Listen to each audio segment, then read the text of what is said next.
Hello every one. இன்றைக்கி நம்ம பார்க்க போகிற மன்மா போன்லெஸ் நெக்ரோமான்சர் சாப்டர் 3. சாப்டர் 2ல் எண்டில் ஹீரோ அந்த சாண்ட் கோலம் ஸ்பிரிட்டை அப்சர்வ் பண்ணுறவங்க ஹீரோவும் அந்த சாண்ட் கோலம் ஸ்பிரிட்டை ஃபுல்லாக அப்சர்வ் பண்ணி முடித்தோடனே நம்பர் ஆஃப் ஸ்பிரிட் 1 அப்படின்னு -5 அப்படின்னு வந்திருக்கு. அதுக்கப்புறம் சிஸ்டம்லேருந்து நீங்கள் இப்போது ஸ்பிரிட்டை அப்டேட் பண்ணிட்டீங்க. இந்த ஸ்பிரிட் வச்சு உங்களால் பர்மனெண்ட்டாக உங்கள் ஸ்டாட்ஸை இன்க்ரீஸ் பண்ணிக்க முடியும். அப்புறம் உங்கள் ஸ்ட்ரென்த் 3 பாயிண்ட் இன்க்ரீஸ் ஆகிருக்கு. அப்புறம் உங்கள் ஹெல்த் 2 பாயிண்ட் இன்க்ரீஸ் ஆகிருக்கு அப்படின்னு போட்டுருக்கு. ஹீரோன்ட்டு நினைக்கிறான், அந்த ஸ்பிரிட்டை அப்சர்வ் பண்ணதுக்கப்புறம் என் பாடியில் ஃப்ளோ ஆகிற எனர்ஜி என்னால் ஃபீல் பண்ண முடியுது அப்படின்னு நினைக்கிறான். என்னால் 7 வருஷமாக இன்க்ரீஸ் பண்ண முடியாத ஸ்டாட்ஸை இன்றைக்கி நான் இன்க்ரீஸ் பண்ணியிருக்கேன் அப்படின்னு ஹீரோ சந்தோஷமாக இருக்கான். இப்போ சிஸ்டம் நெக்ரோமான்சர் பவர் பற்றி சொல்லுது. இப்போ பேசிக் எஃபெக்ட் என்னன்னா, உங்களால் செத்து போன மான்ஸ்டரோ இல்லை வேறு ஏதோ விஷயமா இருந்தாலும் அது உங்கள் ஸ்பிரிட்டை அப்சர்வ் பண்ணி அதை யூஸ் பண்ண முடியும். அடிஷ்னல் எஃபெக்ட் என்னென்னா, உங்களால் உங்கள் பர்மனெண்ட்டாக உங்கள் ஸ்டாட்ஸை இன்க்ரீஸ் பண்ண முடியும். அதுக்கப்புறம் அந்த ஸ்பிரிட்டோட ரேங்க் இன்க்ரீஸ் பண்ண முடியும், குவாலிட்டி இன்க்ரீஸ் பண்ண முடியும். அடிஷ்னல் எஃபெக்ட் 2, உங்களால் அந்த ஸ்பிரிட்டை ஸ்டோர் பண்ணியும் வைக்க முடியும். ஆஃப்டர் அது நீங்கள் எடுத்து யூஸும் பண்ண முடியும். ஸ்டோரேஜ் கெப்பாசிட்டி இப்போ 5. உங்கள் ரேங்க் இன்க்ரீஸ் பண்ணும்போது அந்த ஸ்டோரேஜ் கெப்பாசிட்டியும் இன்க்ரீஸ் ஆகும் அப்படின்னு போட்டிருக்கு. அப்புறம் சிஸ்டம் நீங்கள் வெயிட்டிங் ரூம் போய் வெயிட் பண்ணுங்கன்னு ஹீரோ கிட்ட சொல்லுது. ஹீரோவும் எனக்கு வேறு சாய்ஸ் இல்லை, நான் போய் தான் ஆகணும் அப்படின்னு சொல்லிட்டு ஹீரோவும் உள்ளே போக அங்கேருந்து தொப்புன்னு கீழே விழுறான். ஹீரோ விழுந்ததால் பயங்கரமாக அடி வாங்குறான் ஹீரோ. அப்போ அவன்கிட்ட இருக்க ஃபாஸ்ட் ரெக்கவரி ஸ்கில்லு வச்சுட்டு ரெக்கவர் ஆகிடுறான். எல்லா இன்ஜுரிஸும் போயிடுரு. அப்புறம் ஹீரோன்ட்டு பெட்டில் பார்த்துட்டு யோசிக்கிறான், இங்கேருந்து நான் தப்பிக்க முடியுமா அப்படின்ட்டு யோசிக்கிறான். ஏன் இந்த டவர் என்னை கூப்பிட்டுச்சு அப்படின்னும் யோசிக்கிறான். அப்போது அந்த சிஸ்டம் உங்களுக்கு 5 கமெண்ட்ஸ் இருக்குது. இது என்னென்ன கமெண்ட்ஸ்னால் இன்ஃபோ, ஸ்டோர், அப்புறம் கம்யூனிட்டி, இனோவேட்டரி, ட்ரையல். இந்த 5 கமெண்ட்ஸும் நீங்கள் சும்மா சொன்னாலே போதும், ஆக்டிவேட் ஆகிடும். ஹீரோ யோசிக்கிறான், 5 கமெண்ட்ஸா, சரி யூஸ் தான் பண்ணி பார்ப்போம்னு சொல்லிட்டு ஹீரோவும் ட்ரையல் அப்படின்னு சொல்ல அப்படி ட்ரையலோட இன்ஃபர்மேஷன்லாம் வருது. அதில் செகண்ட் ஃப்ளோருக்கு இன்னும் டைமிங் இருக்குது, 23 hours 21 minutes. இப்போ உங்களால் ட்ரையல் செலக்ட் பண்ண முடியாது, கொஞ்ச நேரம் வெயிட் பண்ணுங்கள் அப்படின்னு போட்டிருக்கு. அடுத்து கம்யூனிட்டி அப்படின்னு சொல்லி கம்யூனிட்டியை செக் பண்ணுற ஹீரோ. அதில் பார்த்தா நிறைய பேர் சேட் பண்ணிகிட்டு இருக்காங்க. இதெல்லாம் பார்த்த ஹீரோ இன்னும் ரொம்ப கன்ஃபியூஸ்டாக இருக்குது. இதே மாதிரி நிறைய பீப்புள் இங்கே இருக்காங்க போலியே அப்படின்னு சொல்லிட்டு பார்த்தா அந்த நேரம் பார்த்து டவரோட அட்மின் இங்கே ஜாயின் ஆகிறான்.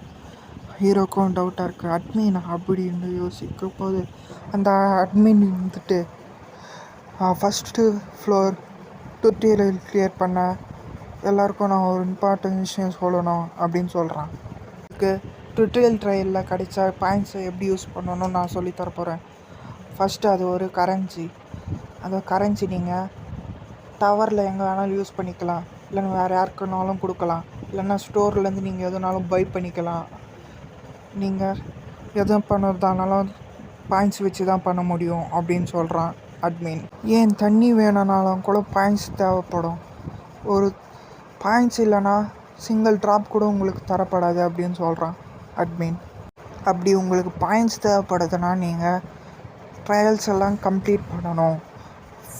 ஃப்ளோராக கம்ப்ளீட் பண்ணிங்கன்னா உங்களுக்கு பாயிண்ட்ஸ் கிடைக்கும் அப்படின்னு அட்மின் சொல்கிறான். இதெல்லாம் கேட்ட ஹீரோவும் இந்த டவர் ஆஃப் டைல்ஸோட ரூல்ஸ் எல்லாம் ரொம்ப மோசமாக இருக்குது, தண்ணி வேணும்னா கூட பாயிண்ட்ஸ் இருந்தால் தான் தண்ணி வாங்க முடியும்னு சொல்கிறாங்க. அப்போனா நான் ட்ரையல்ஸ் எல்லாம் முடிக்க எனக்கு கண்டிப்பாக ட்ரைனிங் பண்ணணும். இந்த ஸ்வாடு வச்சுட்டு மட்டும் என்னால் ஒன்றும் பண்ண முடியாது. அப்புறம் ஸ்டோருன்னு சொல்லி ஸ்டோர்லேருந்து ஷீல்டு வாங்கி யூஸ் பண்ணி ட்ரைனிங் பண்ணுறான் ஹீரோ. ட்ரைனிங்லேயும் யோசிக்கிறான், எல்லா ஹண்டர்ஸும் அவங்க ஸ்டாட்ஸை லூஸ் பண்ணுறாங்க, ஆனால் நான் லூஸ் பண்ணக்கூடாதுன்னா நானும் நல்லா ட்ரைனிங் எடுத்து நல்லா ஸ்கில்டு பர்சனாக மாறணும். அப்போ தான் டவர் ஆஃப் ட்ரையல்ஸோட ஃப்ளோஸ் எல்லாம் கிளியர் பண்ண முடியும் அப்படின்னு யோசிக்கிறான் ஹீரோ. கொஞ்ச நேரம் கழித்து ட்ரைனிங் பண்ணதுனால டயர்ட் ஆகிடுறான் ஹீரோ. சரி அப்படின்னு சொல்லி ஏஞ்சு நிற்கும் போது ஃபாஸ்ட் ரெக்கவர் ஆகிடுறான் ஹீரோ. ரெக்கவர் ஆகிட்டு நெக்ஸ்ட்டு ட்ரையலுக்கு போனோன்னா அதுக்கு முன்னாடி பசிக்குது அவனுக்கு. அதனால் இன்வென்டரியில் எதுனா இருக்கான்னு பார்க்குறது. திறந்து பார்த்தா அதில் 40 பாயிண்ட்ஸ் தான் இருக்குது. வேறு எதனா பை பண்ணதுக்கு வச்சுட்டு அதில் இருக்கிறது மட்டும் எடுத்து சாப்பிட்றான் ஹீரோ. டைம் ரொம்ப ஃபாஸ்ட்டாக ஓடிடுச்சு. இப்போது செகண்ட் ஃப்ளோரை கிளியர் பண்ணுற நேரம் வந்துடுச்சு. என்னால் இந்த வாட்டி மேனேஜ் பண்ணி சர்வே ஆகிட முடியுமா அப்படின்னு யோசிக்கிறேன் ஹீரோ. இல்லை, இந்த வாட்டி நான் சர்வே ஆகிடுவேன் அப்படின்னு கான்ஃபிடென்ட்டோட உள்ளே போகிறான் ஹீரோ. செகண்ட் ஃப்ளோர் ஓப்பன் ஆக 9 seconds, 8 seconds, 3 seconds, 2 seconds, 1 seconds அப்படின்னு சொல்லி ஓப்பன் ஆகுது. நீங்கள் இப்போது செகண்ட் ஃப்ளோருக்கு போகிறீங்களா அப்படின்னு கேட்குது. ஹீரோவும் எஸ் கொடுத்துட்டு உள்ளே போகிறான். உள்ளே போனால் செகண்ட் ஃப்ளோருக்குள்ளே என்டர் ஆகிட்டிங்க, செலக்ட் டிஃபிகல்ட்டி ஹார்டு அப்படின்னு வருது. இந்த வாட்டி ஃபாரஸ்டா அப்படின்ட்டு யோசிக்கிறான். அப்போது சிஸ்டம் வந்துட்டு உங்கள் trial subject assassination, ogre type லீடரை அசாசின் பண்ணணும், அதுவும் நாங்கள் கொடுத்த டைம் லிமிட்குள்ளே அப்படின்னு சொல்ல இதை கேட்ட ஹீரோவும் ஷாக்கோட அந்த ஆர்க் ட்ரைப் வில்லேஜை பார்த்துட்ருக்கான். என்ன, அந்த டவர் ஆஃப் ட்ரையல்ஸ் சிஸ்டம் என்னை அந்த பிளேஸ்க்குள்ளே போக சொல்லுதா, அதுவும் அந்த டைப் லீடரை கொல்ல சொல்லுதா அப்படின்னு சொல்ல இடத்துல சாப்டர் 3 முடியுது. தேங்க்யூ ஃபார் வாட்சிங்.